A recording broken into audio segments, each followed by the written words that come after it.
Haleluya, puji Tuhan, kita berada lagi di Renungan 79. Kita akan sama-sama mengucapkan salam revival. Biarlah ini menjadi doa dan menjadi kekuatan di dalam kehidupan kita. Revival, berubah, berkarya, dan menjadi berkat. Puji Tuhan, kita akan belajar dari kebenaran firman Tuhan pada saat ini dari seekor binatang yang mungkin sering menyebalkan bagi kita, sering kita menjadi kesal kalau dia ada di sekitar kita, yaitu si kecil semut. Saya beri judul renungan pada saat ini, si kecil semut. Kita akan bacakan di dalam Amsal 6 ayatnya yang ke-6. Amsal 6 ayat yang ke-6. Hai pemalas, pergilah kepada semut, perhatikanlah lakunya, dan jadilah bijak. Kita mau belajar dari semut. Semut itu dikatakan sebagai binatang yang melakukan pekerjaannya dengan sungguh-sungguh.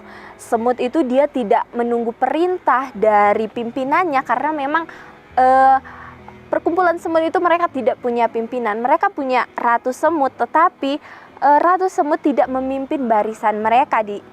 Kalau kita mau pelajari tentang semut ini, semut mereka tetap bekerja meski tidak diperhatikan oleh ratu semut. Mereka tidak menunda-nunda pekerjaan mereka. Apa yang dapat kita pelajari dari semut? Ada banyak hal yang dapat kita pelajari dari semut. Yang pertama yaitu adalah rajin. Semut adalah binatang yang terus-menerus mengumpulkan makanan, dan itu dilakukan tanpa perintah. Mereka tidak menunggu-nunggu perintah, mereka sungguh-sungguh melakukan pekerjaan mereka dengan kesadaran bahwa mereka butuh makanan, dan mereka terus-menerus mengumpulkan makanan. Mereka tetap bekerja meski mereka tidak diperhatikan. Firman Tuhan dalam penerjemahan yang lain dikatakan, orang yang malas harus memperhatikan cara hidup semut dan belajar daripadanya. Firman Tuhan perintahkan kita untuk kita memperhatikan cara hidup semut dan kita belajar daripada semut. Apa yang dapat kita contoh dari semut? Yaitu yang pertama tadi, yaitu kerajinan dari semut. Demikian harusnya Bapak Ibu, hidup kita sebagai orang-orang percaya, sebagai orang-orang yang mengiring Tuhan.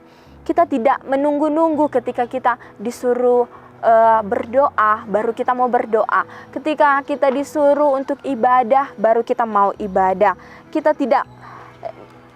Marilah kita sungguh-sungguh di dalam kita melayani Tuhan. Setiap tanggung jawab, setiap pekerjaan Tuhan yang dipercayakan bagi kita, marilah kita kerjakan itu dengan sungguh-sungguh. Meski mungkin tidak ada yang memperhatikan kita, tidak ada yang menilai kita, tapi kita tetap mau dengan rajin, dengan sungguh-sungguh, karena kita mengasihi Tuhan. Allah itu selalu memperhatikan kita. Mata Tuhan tertuju bagi orang-orang yang terus mau bekerja, terus mau melayani Tuhan. Allah memperhitungkan dan memperhatikan semuanya, sebab di hadapan Allah tidak ada yang tersembunyi. Maka dari itu Bapak Ibu, rajinlah dalam mengerjakan hal-hal yang rohani, sebab itu adalah pekerjaan keselamatan. Yang kedua, apa yang dapat kita pelajari dari semut? Yaitu kesempatan. Amsal 6 ayatnya yang ke-8. Ia menyediakan rotinya di musim panas dan mengumpulkan makanannya pada waktu panen. Musim panas, waktu panen adalah dilihat sebagai kesempatan oleh semut. Kenapa? Karena itu adalah musim bagi mereka untuk mereka mengumpulkan makanan mereka. Kalau kita mau perhatikan semut Bapak Ibu, semut itu dia terus-menerus berjalan, mereka tidak pernah diam. Mereka terus berjalan, mereka tidak membuang-buang waktu mereka. Ketika musim panas dikatakan, ketika waktu panen, mereka akan terus bekerja, mengumpulkan makanan. Bahkan mereka akan memindahkan rumah mereka, memindahkan sarang mereka sebelum hujan datang, sebelum air itu menghancurkan sarang mereka yang ada di dalam tanah. Kita mau perhatikan bahwa Di dalam Efesus 5 ayatnya yang ke-15 sampai ayatnya yang ke-16. Perhatikanlah dengan saksama bagaimana kamu hidup. Janganlah seperti orang bebal, tetapi seperti orang arif, dan pergunakanlah waktu yang ada karena hari-hari ini adalah jahat. Firman Tuhan katakan, bagaimana kamu hidup? Janganlah jadi seperti orang bebal. Kesempatan untuk hidup Bapak Ibu, artinya kita mau mengambil kesempatan yang Tuhan beri ini untuk kita bekerja bagi Tuhan. Pergunakanlah waktu-waktu yang ada. Kesempatan ini kita mau pergunakan untuk kita mau mencari Tuhan, melayani Tuhan. Bahkan firman Tuhan katakan, perhatikanlah dengan seksama bagaimana kamu hidup. Artinya jangan kita ikut-ikutan dengan dunia ini. Jangan kita ikut-ikut dengan arus dunia.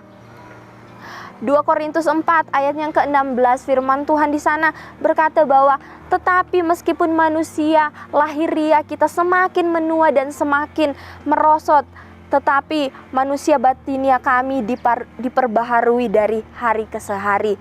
Keadaan fisik kita semakin hari semakin menua dan lemah, tetapi biarlah iman kita, kerohanian kita semakin hari semakin menua dan semakin kuat di dalam Tuhan. Seperti semut yang memperhatikan, mengenali musim dengan baik sehingga mereka dapat memindahkan tempat untuk mereka tinggal sebelum datangnya hujan dan air menghancurkan sarang mereka. Seperti itulah kehidupan kita orang-orang percaya. 2 Petrus 3 ayatnya yang ke-10 mengatakan bahwa hari Tuhan akan tiba seperti pencuri. Pada hari itu langit akan lenyap dengan gemuruh yang dahsyat dan unsur-unsur dunia akan hangus dalam nyala api, dan bumi dan segala yang ada di atasnya akan hilang lenyap. Jadi Bapak Ibu, maka dari itu jadilah pribadi yang rajin. Apa yang dijumpai tanganmu, kerjakan dengan sungguh-sungguh. Kumpulkanlah harta kekekalan dan tidak menyia-nyiakan kesempatan. Puji Tuhan.